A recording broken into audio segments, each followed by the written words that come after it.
মাঝরাত প্রায় ১টার দিকে হঠাৎ ঘুম ভেঙে গেল, মনে হলো বাথরুমে যেতে হবে। ধীরে ধীরে উঠে বাথরুমের দিকে পা বাড়ালাম। ফিরতে কিছুটা সময় লেগে গেল। ঘরে ফিরে দেখি কাকি বিছানায় শুয়ে আছেন, তবে উল্টো দিকে মুখ করে। ঘরের মৃদু আলো মনে হচ্ছিল। কাকির মুখটা ঝলমলে আলো তাকে আরও মোহময়ী করে তুলছিল।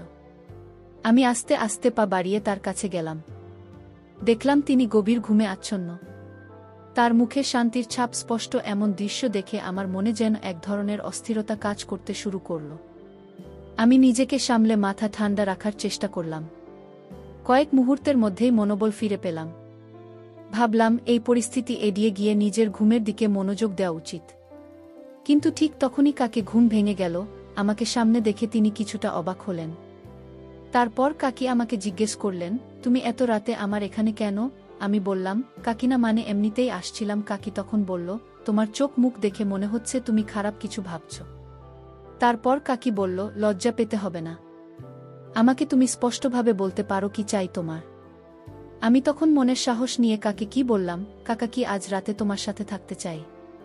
কাকি বলল, ঠিক আছে থাকো আমার বিছানায়, কিন্তু মাথায় অন্য কোনো চিন্তা আনবে না, মনে রেখো আমি তোমার কাকিমা। তারপর কাকিমার রুমে কাকিমার সাথে থাকলাম। কিন্তু হঠাৎ ঘুমের মধ্যে কাকিমা আমার এমন জায়গায় হাত দিয়েছিল যা আমি আগেই চেয়েছিলাম। তারপর কাকিমা লজ্জা ভেঙে আমার সাথে সারা রাত। আমি জিসান। কাকি ছিলেন অসম্ভব সুন্দরী এক মহিলা। তার একটু স্বাস্থ্যবান চেহারা তাকে আরও আকর্ষণীয় করে তুলেছে। যে কেউ তাকে একবার দেখলে মুগ্ধ হয়ে যেত। কয়েকদিন আগে আমি একটি ইন্টারভিউয়ের জন্য মুম্বই থেকে গুজরাট যাচ্ছিলাম। ট্রেনে বসে দেখলাম আমার সামনে বসে আছেন এক ভদ্রমহিলা। তার চেহারায় এক ধরনের অপূর্ব সৌন্দর্য আকর্ষণ ছিল, যা সহজে মনকে টেনে নেয়। আলো করে তার মুখের উজ্জ্বলতা আরও ফুটে উঠেছিল। তার লম্বা চুল তাকে আরও মোহনীয় করে তুলেছিল। তার কোমল ব্যক্তিত্ব ও সহজ সরল আচরণ দেখে আমার মন ভালো হয়ে গেল। তাকে দেখে এক ধরনের ইতিবাচক অনুভূতি কাজ করছিল, যেন তার উপস্থিতি আমাকে সাহস দিচ্ছে। ট্রেন চলতে চলতে ভাবলাম, তার সঙ্গে কথা বললে কেমন হয়। অবশেষে সাহস করে আলাপ শুরু করলাম। তিনি হাসি মুখে জিজ্ঞেস করলেন, আপনি কোথায় যাচ্ছেন? আমি হেসে বললাম, গুজরাটে যাচ্ছি, সেখানে একটি ইন্টারভিউ আছে। তিনি শুনে বললেন, খুব ভালো, আমি গুজরাটের বাসিন্দা। এরপর তিনি জানালেন তিনি মুম্বাই এসেছিলেন তার স্বামীর সঙ্গে দেখা করতে। আমি জানতে চাইলাম, আপনার নাম কি? তিনি বললেন, আমার নাম ইভা। আমি বললাম, আপনি গুজরাটের কোনো এলাকায় থাকেন? তিনি উত্তর দিলেন, আমি কলেজে থাকি। আমাদের আলাপ চলতে লাগল। কথা বলার সময় তার ব্যক্তিত্ব আমাকে ক্রমশ আকর্ষণ করতে থাকল। ভ্রমণের সময় আমরা একে অপরের জীবনের গল্প ভাগাভাগি করলাম। আমি তাকে জানালাম আমার ইন্টারভিউ। একটি অটোমোবাইল কোম্পানিতে তিনি আমাকে উৎসাহ দিলেন। তার কথাগুলো খুব আন্তরিক এবং শক্তি যোগানোর মতো ছিল। রাতের প্রায় 10টা বাজে ট্রেন যখন গল্প স্টেশনে থামল, আমিও ইভাঙ্কা দুজনেই ট্রেন থেকে নামলাম। কাকির ব্যক্তি ভারী ছিল, তাই আমি বললাম, কাকি, আমি আপনার ব্যাগটি ধরছি। তিনি আন্তরিকভাবে ধন্যবাদ জানালেন। স্টেশন থেকে বাইরে এসে জিজ্ঞেস করলেন, এখন রাতে কোথায় থাকার পরিকল্পনা করেছেন?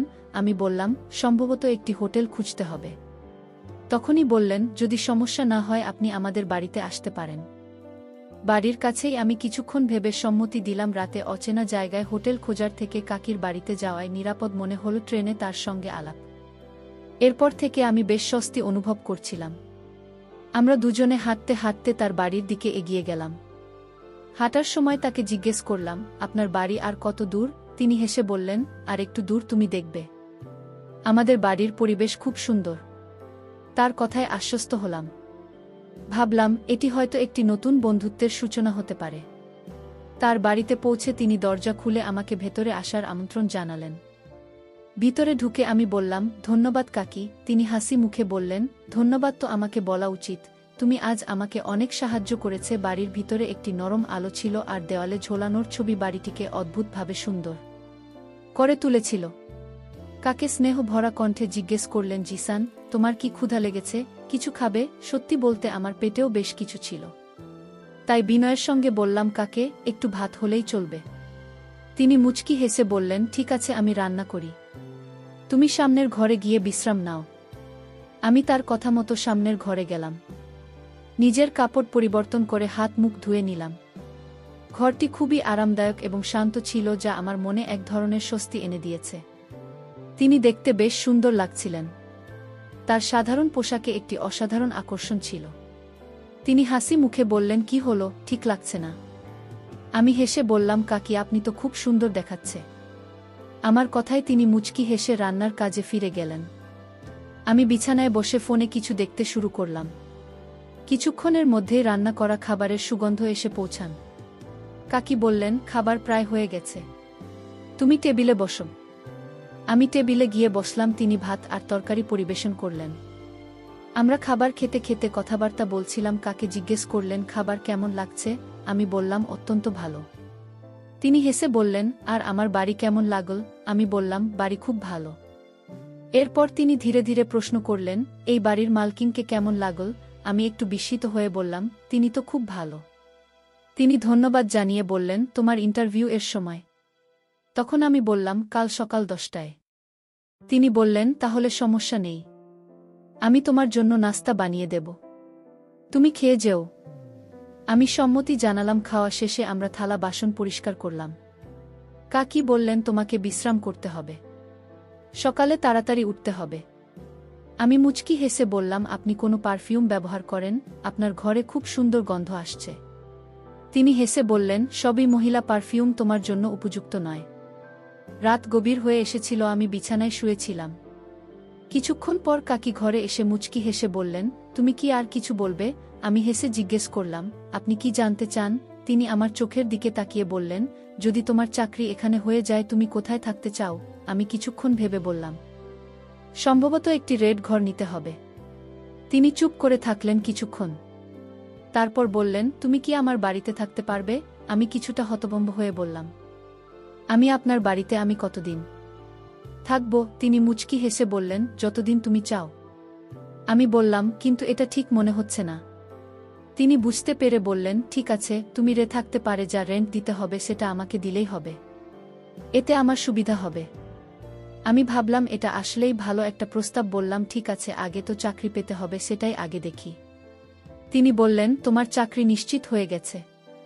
আমি হাসতে হাসতে বললাম, আপনি কিভাবে জানলেন? তিনি বললেন, আমার কিছু অনুভূতি আছে। এরপর তিনি আবার জিজ্ঞেস করলেন, যদি চাকরি হয়, তুমি কি আমার বাড়িতে থাকবে? আমি মাথা নেড়ে সম্মতি দিলাম। আমাদের মধ্যে একটি ভালো বোঝাপড়া তৈরি হলো।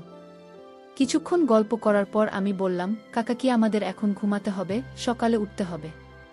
তিনি বললেন, ও হ্যাঁ, আমাকে অফিসে যেতে হবে। আমি জিজ্ঞেস করলাম, আমি কোথায় ঘুমাব? তিনি বললেন, তুমি আমার পাশে শুতে পারো, আমরা একসঙ্গে ঘুমাও। আমি কিছুটা সংকট প্রকাশ করে বললাম, না, আমি অন্য ঘরে ঘুমাব। তিনি বললেন, অন্যান্য ঘর পরিষ্কার নেই, তুমি আমার ঘরে শুয়ে যাও। শেষমেশ আমি তার কথা মেনে নিলাম। তার কাছে একটি বিছানা চাইলাম, কিন্তু তিনি আমাকে নিচে বিছানা পেতে শোয়ার অনুমতি দিলেন না। তিনি নিজেই বললেন, তুমি আমার বিছানায় শুয়ে পড়। ধীরে ধীরে ঘরের পরিবেশ শান্ত হয়ে গেল। রাতের নিস্তব্ধ বাতাসে মনে হচ্ছিল, এই অজানা সাক্ষাৎ আমাদের জীবনের নতুন অধ্যায়ের সূচনা করতে পারে। রাত প্রায় একটা, ঘুম ভেঙে গেল। আমি বাথরুমে গেলাম। ফিরে এসে দেখলাম কাকি আমার দিকে পিঠ করে শুয়ে আছেন। তাকে দেখে আমার মনে অস্থিরতা কাজ করছিল, কিন্তু আমি নিজেকে নিয়ন্ত্রণে রেখে আবার শুয়ে পড়লাম। সকালে কাকি আমাকে 7টায় ডেকে দিলেন। তিনি বললেন, ও তো 1 কাপ চা খেয়ে নাও। আমি বললাম, কাকি, আমি চা খাই না। তিনি হাসি মুখে বললেন, কোনো সমস্যা নেই, একবার খেয়ে দেখো, আমি তোমার জন্য ভালোবাসা দিয়ে বানিয়েছি। তার কথায় অন্যরকম অর্থ অনুভব করছিলাম, কিন্তু নিজের অজান্তেই তা উপেক্ষা করলাম। প্রস্তুত হওয়ার সময় কাকি বললেন, ইন্টারভিউ শেষ হলে আমার সাথে দেখা করতে এসো এবং কাজের খবর জানাও। আমি একটি অটো নিয়ে ইন্টারভিউ দিতে বেরিয়ে পড়লাম। দুপুর 3টার দিকে ফিরে এসে দেখি বাড়ির দরজায় তালা লাগানো। আমার কাপড় সব ভিতরে ছিল, আর আমি কাকির ফোন নম্বর নিতে ভুলে গিয়েছিলাম। বাধ্য হয়ে অপেক্ষা করতে লাগলাম। সন্ধ্যা 5টার দিকে কাকি ফিরলেন। তিনি একটি সুন্দর পোশাক পরেছিলেন। দরজা খুলে আমাকে ভিতরে আসতে বললেন। এরপর বললেন, তুমি একটু দাঁড়াও, আমি কাপড় পরিবর্তন করে আসি। কিছুক্ষণ পরে বেরিয়ে এলেন। তিনি জিজ্ঞেস করলেন, এখন বলো, ইন্টারভিউ কেমন হলো? আমি বললাম, আমার তো বাড়ি যেতে হবে। এটা শুনে কাকি একটু বিষণ্ণ হয়ে বললেন, ইন্টারভিউ ভালো হয়নি, কাজ পাওনি। আমি উত্তর দিলাম, না, এমন কিছু নয়, আমার চাকরি হয়েছে এবং আমাকে 3 দিন পর যোগদান করতে হবে। আমি খুশি হয়ে জানতে চাইলেন, তাহলে তুমি বাড়ি যাচ্ছ কেন? তার কথায় বোঝা যাচ্ছিল আমার চলে যাওয়া তাকে কিছুটা দুশ্চিন্তাগ্রস্ত করছে। আমি বললাম, আমার কাছে তেমন কাপড় নেই। আমাকে পরিবারের সঙ্গে দেখা করতে যেতে হবে। কিছু প্রয়োজনীয় জিনিসপত্র নিয়ে আসতে হবে। কাকি আশাবাদী চোখে প্রশ্ন করলেন, তুমি ফিরে আসবে তো? তার চোখে এমন এক অভিব্যক্তি ছিল যে আমার চলে যাওয়া তাকে সত্যিই কষ্ট দিচ্ছে। আমি বললাম, কাকি, আমি অবশ্যই ফিরে আসে। এতে তিনি কিছুটা খুশি হয়ে বললেন, তুমি কখন যাচ্ছে ট্রেন? তখন আমি বললাম, কাল সকালে। রাতের ট্রেনে সুযোগ নেই। এটি শুনে তিনি অনেক আনন্দিত হলেন এবং বললেন, ঠিক আছে, তাহলে আজ তোমার জন্য ঘর সাজাই, সন্ধ্যায় পার্টি হবে। আমি জিজ্ঞেস করলাম, পার্টি কিসের জন্য? কাকি বললেন, অবশ্যই তোমার চাকরির জন্য। আমি বললাম, আমার কাছে খুব বেশি টাকা নেই। তিনি হাসি মুখে বললেন, কোনো সমস্যা নেই, পার্টি আমি দেব, স্যালারি পাওয়ার পর তুমি ফিরিয়ে দিও। আমরা একসঙ্গে রুম সাজাতে শুরু করলাম। কাজ করতে করতে সন্ধ্যা হয়ে গেল। তারপর তিনি জিজ্ঞেস করলেন, তুমি বাড়িতে খাবেন না বাইরেও? আমি বললাম, বাড়িতে খাবো। আমি একটু চমকে বললাম, কি বলতে চাইছেন তিনি? আমি বললাম, হ্যাঁ করেছি। তিনি কথা শেষ করতে না দিয়েই বললেন, তাহলে সিদ্ধান্ত হয়ে গেছে, তুমি বাইরে থেকে কিছু নিয়ে এসো। আমি কিছু খাবার প্রস্তুত করেছি। তিনি আমাকে 2000 টাকা দিলেন এবং বললেন, দোকানে গিয়ে একটি বোতল কিনলাম, যার দাম ছিল না শেষ। সত্যি বলতে এর আগে কখনো এত দামি বোতল কিনি। তবে আমি বোতল, কিছু ফল এবং সিগারেট কিনে নিয়ে ফিরে এলাম। এদিকে কাকি রান্না শেষ করে রেখেছিলেন। তিনি পরোটা এবং আলু পোস্ত রান্না করেছিলেন। আমাকে দেখে কি বললেন, তুমি পোশাক পরিবর্তন করে না? ওই পোশাকগুলো নোংরা হয়ে গেছে, দ্রুত সাবান নিয়ে ফ্রেশ হয়ে এসো। আমি বললাম, কিন্তু আমার তো অন্য কাপড় নেই।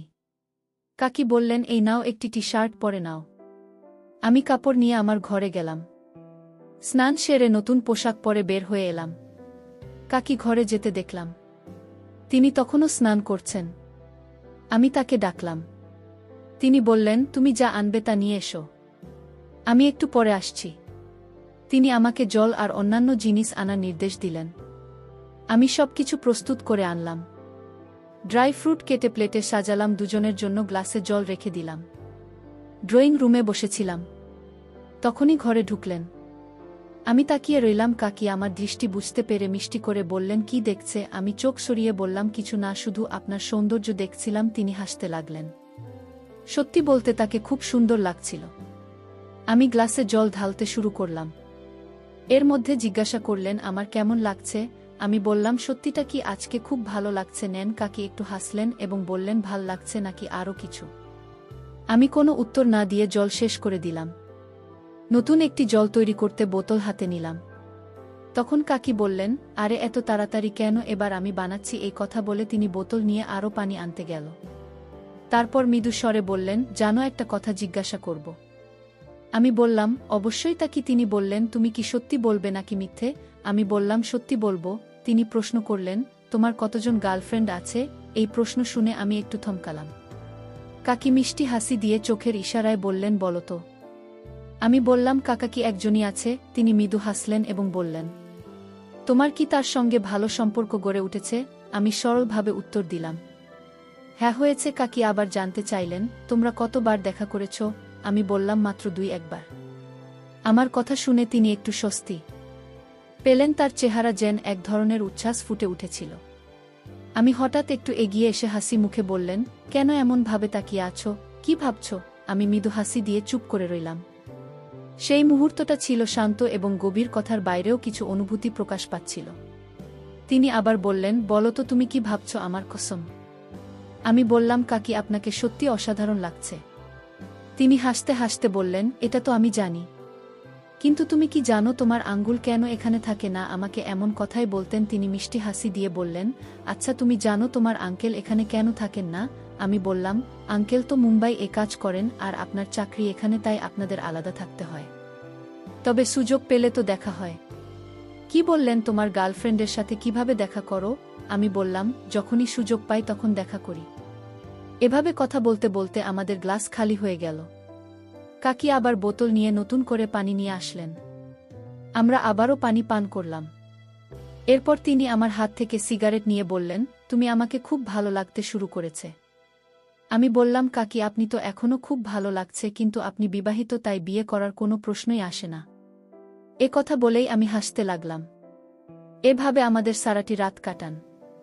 গল্পের শিক্ষা: এই ধরনের সম্পর্ক গড়ার ক্ষেত্রে মানবিক মর্যাদা এবং সীমারেখার প্রতি মনোযোগ দেওয়া উচিত। সম্পর্ক তখনই সফল হয় যখন উভয় পক্ষ একে অপরের আত্মসম্মানের প্রতি শ্রদ্ধা জানায়, অন্যের ব্যক্তিগত সীমা অতিক্রম না করা এবং কখনোই তাদের অস্বস্তিতে না ফেলে। আমাদের গল্পটি কেমন লাগলো তা অবশ্যই কমেন্ট বক্সে জানিয়ে দিবেন। ধন্যবাদ সবাইকে।